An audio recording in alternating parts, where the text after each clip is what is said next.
መን ኣለኒ ኣይትበል። ሰላም ናይ ርጭ ኢንተርቴይንመንት ተኸታተልቲ ዝኾንኩም ኣብ መላእ ዓለም ትርከቡ ከመይ ኣለኹም? ከምቲ ኣነ ሰላም ዘለኽዎ ሰላም ክትኮኑለይ እንዳተመነኹ ነዚ ቻናል ሓድሽ ስለኾንኩም ላይክ፣ ሼር፣ ሳብስክራይብ ብምግባር ናብዚ ቻናል ተቐላቐሉ። ከምኡ ደሞ ላይክ፣ ሼር፣ ሳብስክራይብ እንዳገበርኩም እንትታወኒ ካብ ልቢ እየ ዘመስግን። እግዚአብሔር ይኽብረለይ። ብመጻል ለማንቲ ሒዘዮ ቀሪበ ዘለኹ መን ኣለኒ ኣይትበል ዝብል እዩ። ግጥምም ኣይኮነን ምሉእ ሓሳብ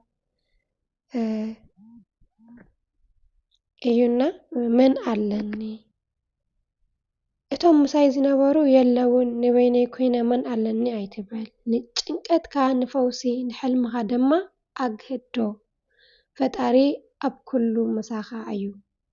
ምናልባት እቶም ትማሊ ምሳኻ ዝነበሩ ሎሚ ምሳኻ የለውን ክኾኑ ይኽእሉ እዮም። እቶም ሎሚ ምሳኻ ዘለዉ እውን ጽባሕ ካባኻ ክፍለዩ ይኽእሉ እዮም። ብዙሕ ኣይትቸገር፣ ኣይትጨነቕ። እዚ መስርሒ ህይወት ክቕየር ዘይኽእል ናይ ተፈጥሮ ሕጊ እዩ። ምክንያቱ ሎማዓንቲ ምሳይ ዘለዉ ጻሕለይ ምሳይ ለይክህሉ ይኽእሉ እዮም። ትማሊ ምሳይ ነበሩ ሎማዓንቲ ምሳይ ለይክህሉ ይኽእሉ እዮምና ሰብ ይመጽእ ሰብ ይኸድ። እቲ ዝመጽእ ችግር ሒዝልካ ክመጽእ ይኽእል እዩ ወይ ከዓ እቲ ምሳኻ ነበረ ደሞ ችግር ሒዝልካ ክኸይድ ይኽእል እዩ እና መን ኣለኒ ኣይትበል።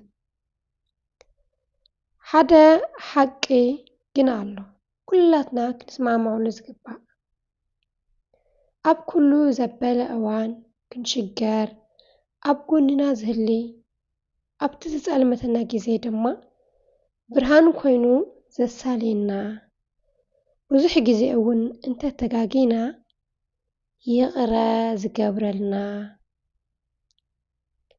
ንትምኒትና ጋህዲ ዝገብረልና ንጭንቀትና ድማ ፈውሲ ዝኾነና ብሓዘንና ዝሓዝን ብሕማምና ዝሓምም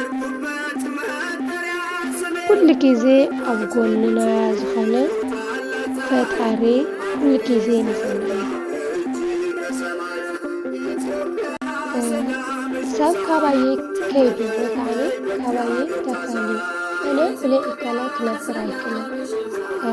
ኣነ እሱ ንሓጎሰይ ምንጪ እዩ ወይ ከዓኒ ኣካል እዩ ወገን እዩ ብለይ እሱ ክነብር ኣይክእልን ኢለን ነብስና ክነማርር ኣይንኽእልን። ምክንያቱ መብዛሕትኡና በተለይ ሕጂ ሰብ ብርክት ፈውሲ እዩ መድሓኒት እዩ ፈውሲ ጭንቀት እዩ ይኹን ዳኣ እምበር ብኡ መጠን ደሞ እቲ ሰብሲ ክኸይድ ከሎ ኣነ ብለይሱ ህይወተይ ጸልማት እያ ኣነ ብለይሱ ክነብር ኣይክእልን እየ መን ኣለኒ ንምንታይ ዝተፈጠርኩ እዚ ንኽርኢ ድዩ ተዘይፍጠር መሓሸኒ ንብል ብዝተፈላለዩ ምኽንያት ሓደ ሰብ ክንከስር ከለና ብሞት ክኸውን ይኽእል እዩ።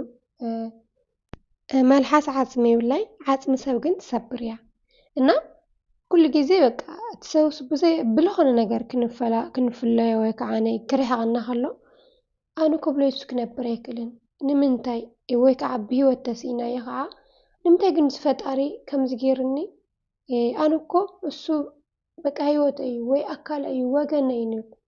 እዚ ናይ ሕጊ ተፈጥሮ ስለዝኾነ ኩላትና መን ኣለኒ ክንብል ኣይግባይን።